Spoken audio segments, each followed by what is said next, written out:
আসসালামু আলাইকুম। অনেকেই প্রশ্ন করেন যে অ্যাকাউন্ট অ্যাক্টিভেশন ইমেল পাইনি, এখন কি করব?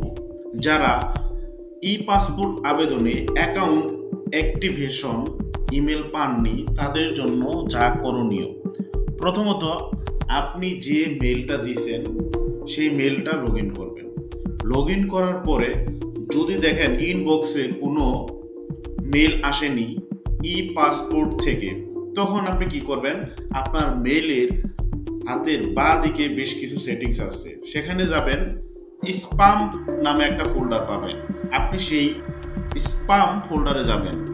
অনেক সময় ইমেল স্পাম ফোল্ডারে চলে যায়, সুতরাং ই পাসপোর্ট থেকে যদি অ্যাক্টিভেশন মেল দেয় এই স্পামেও যেতে পারে। আরও একটা বিষয় মাথায় রাখবেন, অনেক সময় আপনার ইমেল অ্যাড্রেসের বানান ভুল হতে পারে, আর বানান যদি ভুল থাকে তাহলে কিন্তু আপনার ইমেলে কোনো মেল যাবে না। সেক্ষেত্রে আপনি আপনার অ্যাকাউন্টে ঢুকবেন, ঢুকে চেক করবেন আসলে আপনার বানান ঠিক আছে কিনা।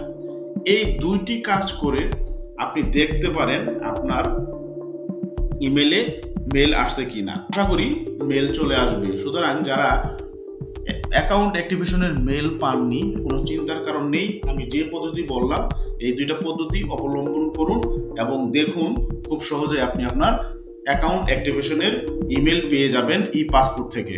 তো আজকের মতো এই পর্যন্ত। ভিডিও ভালো লাগলে সামাজিক কাজে লেগে পড়ুন। আল্লাহ হাফিজ।